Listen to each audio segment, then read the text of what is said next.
이번 18번째 편은 양자이론의 핵심적인 이론인 불확정성 원리에 대하여 설명하겠습니다. 파동역학이 양자이론의 정통 이론으로 받아들여지는 상황에서 하이젠베르크는 위기의 행렬역학을 구하기 위하여 시각화할 수 있는 방안을 찾습니다. 정준교환 관계에 운동량과 위치 사이에 불확정성이 있음을 알게 되고 양자이론의 불확정성 원리를 발견하게 되는데, 보어는 이를 다른 방식의 설명인 상보성 원리로 제안합니다. 하이젠베르크는 1926년 7월 슈레딩거 강연회 직후 보어에게 행렬역학의 위기를 알리고, 보어는 슈레딩거를 9월에 코펜하겐으로 초청하여 치열한 토론을 벌입니다. 물론 하이젠베르크도 참여합니다. 보어와 하이젠베르크는 양자도약이 실제로 일어나는 현상이고 고전 이론으로 설명할 수 없음을 주장하고 설득하려 했지만, 슈레딩거 역시 물러서지 않고 양자도약을 파동의 연속적인 과정으로 설명할 수 있다고 주장하였습니다. 방문 기간 밤낮 없이 토론이 지속되면서 슈레딩거가 병이나 아픈 상황에서도 보어는 침대 곁에 머물면서 설득하려 했는데, 슈레딩거 역시 보어의 주장을 인정하지 않았습니다. 그러나 이 치열한 토론은 슈레딩거는 물론 보어와 하이젠베르크가 양자이론을 다시 검토하여 한 단계 발전시키는 계기가 되었다고 할 수 있습니다. 토론 과정에서 슈레딩거는 보어의 학문적 열정에 감명을 받았고, 파동역학만으로는 보어의 질문에 답을 할 수 없었기 때문에 입자성을 설명할 수 있도록 보완해야 한다고 생각하였습니다.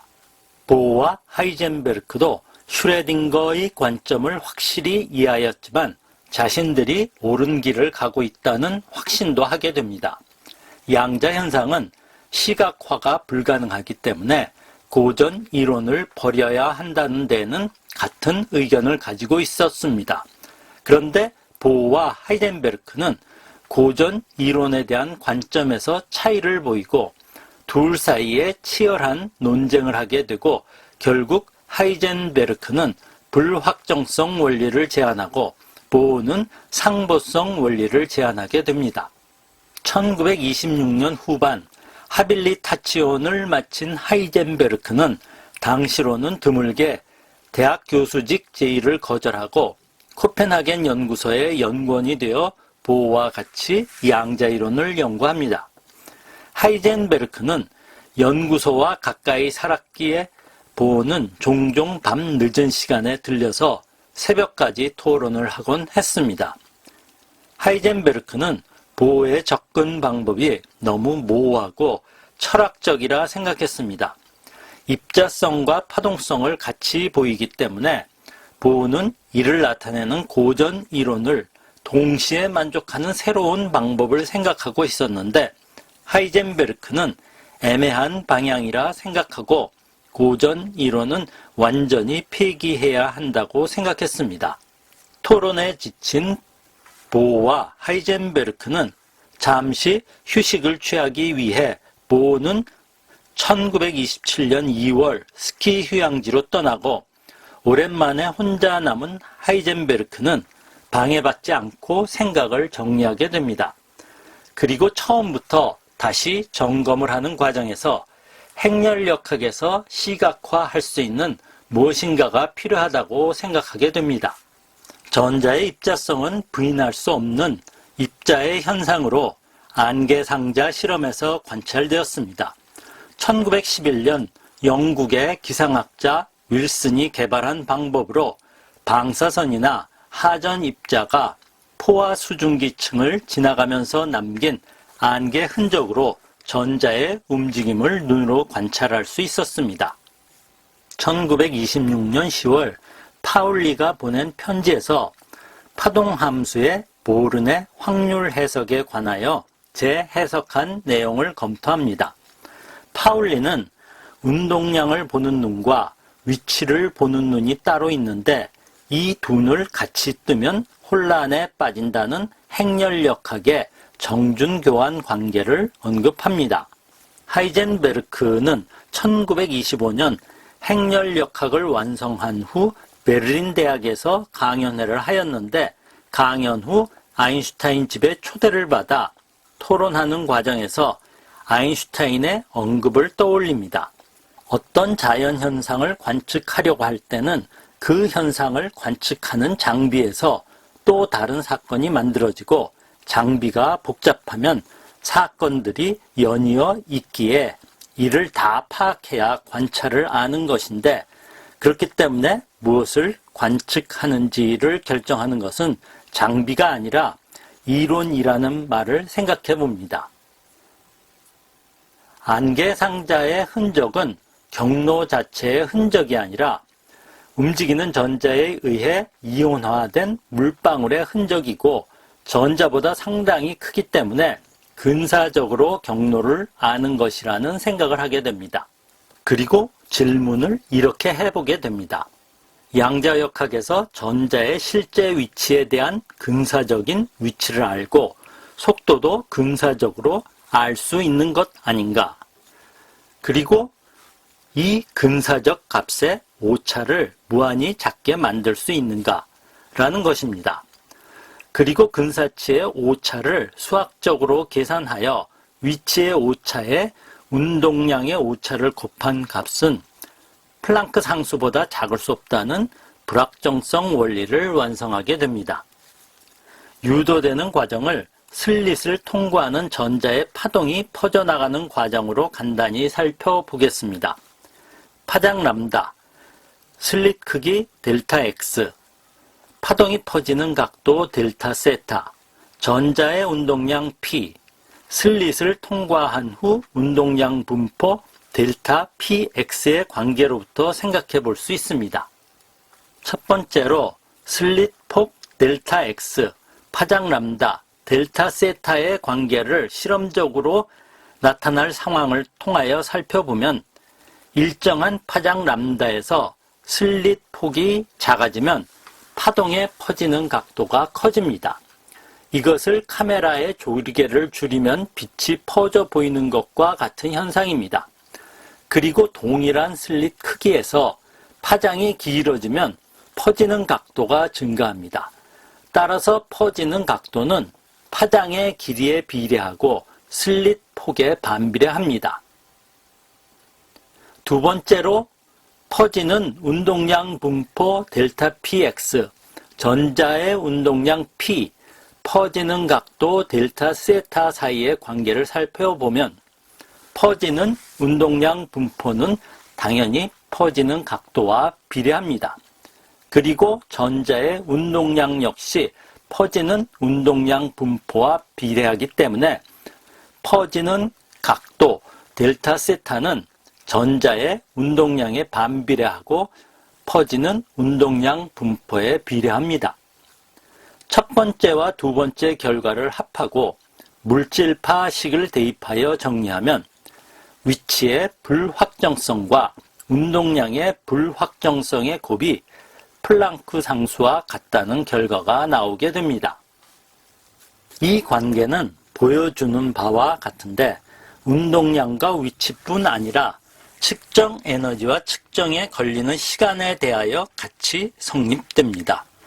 그 후 여러 학자들에 의하여 더 엄밀하게 유도되면서 방법에 따라 플랑크 상수를 포함한 최소값이 조금씩 다르게 표현이 됩니다. 그리고 하이젠베르크는 감마선 광자 현미경을 예로 불확정성 원리를 설명합니다. 감마선 현미경은 전자를 관찰하려면 전자의 크기와 비슷한 파장 길이를 가진 광선을 사용해야 합니다. 전자의 크기는 정확하게 알 수 없지만 원자의 크기가 0.1나노미터 정도인데 이보다 훨씬 적은 크기입니다. 이 정도의 파장의 광선은 감마선이고 이를 쏘아서 반사되는 감마선을 현미경으로 관찰하여야 합니다. 그런데 감마선은 진동수가 엄청나게 크고 따라서 에너지가 매우 크기에 전자와 만나면 전자는 이미 그 위치에서 벗어나게 되기 때문에 위치를 알 수 없습니다. 즉, 어떤 현상을 관찰하려면 항상 관찰을 위한 성질이 관찰 대상을 교란시키지 않도록 해야 됩니다. 예를 들어 벽이 얼마나 단단한가를 관찰하기 위하여 벽을 밀어보는데 벽이 뒤로 넘어가면 벽의 단단한 정도를 관찰할 수 없는 것과 마찬가지입니다. 위치를 정확하게 결정하는 광선은 운동량에 매우 큰 오차를 만들게 됩니다. 반면 전자에 영향을 주지 않고 관찰하기 위하여 가시광선 정도의 에너지가 낮은 광선을 사용하면 가시광선은 파장이 수백 나노미터 정도로 전자보다 엄청나게 커서 위치의 오차가 상당히 커집니다. 즉, 운동량을 정확하게 결정하는 광선은 위치에 매우 큰 오차를 발생한다는 것입니다. 이렇게 위치와 운동량의 상호 오차 범위가 있기에 두 오차의 곱은 플랑크 상수보다 커야 한다는 것이고, 플랑크 상수가 워낙 작기 때문에 거시세계의 현상에서는 관찰되지 않는다는 것입니다. 논문 완성 후 파울리에게 초고를 보내 긍정적인 회신을 받은 상태에서 보가 휴가에서 돌아와 논문에 대하여 토론을 하는데, 보는 나름대로 휴가 중 입자성과 파동성이 공존하지만 둘이 동시에 나타나지 않고 한 상태만 나타난다는 상보성 원리를 준비했습니다. 보는 하이젠베르크의 불확정성 원리의 전반적인 요지는 동의하지만 논지에 마음이 들지 않는 부분이 있었습니다. 특히 감마선 광자 현미경에서 광자의 충돌에 의한 반동이 불확정성을 보이는 것은 잘못 해석한 것이고, 광선을 통하여 변화 자체를 측정하는 것이 불가능하다는 것이었습니다. 하이젠베르크는 슈레딩거의 파동과 연속성을 제거하느라 이를 간과한 것이었고, 후에 문제를 시인합니다. 보는 불확정성 원리는 파동의 근본적인 면을 취급하지 않고 관찰에만 초점을 맞추었기에 상보성 원리의 특수한 경우라는 주장을 하고 논문을 대폭 수정하기를 요구합니다. 그러나 하이젠베르크도 뜻을 굽히지 않았고 당시 연구소에 같이 있던 스웨덴의 물리학자 오스카르 클레인의 중재로 결국 약간의 주석을 추가하여 논문을 제출하여 발표합니다. 파동이 합해지면 위치를 표현할 수 있습니다. 애니메이션 그림에서 보여주는 바와 같이 파동의 수가 늘어갈수록 위치의 오차가 줄어드는데, 각 파장은 다른 파장을 가진 파로서 물질파식에서 운동량의 값이라고 하는데, 파동수가 늘어간다는 것은 운동량의 오차가 늘어간다는 것입니다. 파의 수가 무한계가 되면, 즉 운동량 오차가 무한대가 되면 위치의 오차는 없어지게 됩니다. 반면 한 개의 파로 나타내면 운동량의 오차는 없어지지만 위치의 오차는 무한대가 되는 것입니다. 하이젠베르크는 입자성만 가지고 설명하였지만 보우는 파동의 성질과 입자의 위치를 나타내는 파동성과 입자성으로 불확정성 원리를 표현해야 한다고 생각한 것입니다. 하이젠베르크의 설명은 이렇다고 할 수 있습니다. 현재를 정확히 알면 미래를 예견할 수 있다는 고전 이론은 결론이 아니라 가정이라는 것입니다. 현재를 아는 것이 원리적으로 불가능하기 때문입니다. 관측하는 결과는 유일한 것이 아니라 수많은 가능성 중 우연히 마주치는 것인데, 양자역학의 이 통계적 특성이 부정확한 관측과 관련이 있기에 저변에 진짜의 세계가 있다고 가정할 수 있지만 이러한 가정은 의미가 없다는 것입니다. 보른의 생각과 유사하고 바로 코펜하겐의 공통된 사상이라고 할 수 있습니다. 양자 이론은 나올 수 있는 가능한 결과를 확률로만 알려주어 예측하는데 그 가능성의 중첩에 의하여 표현되고 많은 가능성 중 하나의 결과로 결정되는 것을 파동함수의 붕괴라고 합니다. 보호는 전자가 파동성과 입자성을 모두 갖고 있다는 것은 사실이라는 것이고 이를 동시에 나타내는 고전 이론은 없다고 생각했습니다만 직접 경험하는 자연을 서술하는 언어는 고전 이론에 의한 언어이고 그것을 사용해서 양자 이론을 설명할 수밖에 없다고 생각한 것입니다. 그래서 고전적 언어를 절충한 상보성이라는 개념을 제안한 것입니다. 즉 파울리의 혼란을 일으키는 양쪽 눈에 상보성이라는 안경을 씌운 셈입니다. 하이젠베르크는 자연을 수학 체계로만 나타낼 수 있다고 생각한 반면 보호는 언어로 나타내야 하는데 고전 이론의 언어밖에 없고 거기서 찾아야 한다는 것이었습니다. 보호와 하이젠베르크의 대립관계는 지속되었는데 1927년 6월 파울리가 와서 중재하여 상대방의 주장을 부분적으로 수용하는 선에서 화해를 하는데 의견의 대립은 다른 부분에서도 계속 일어났습니다.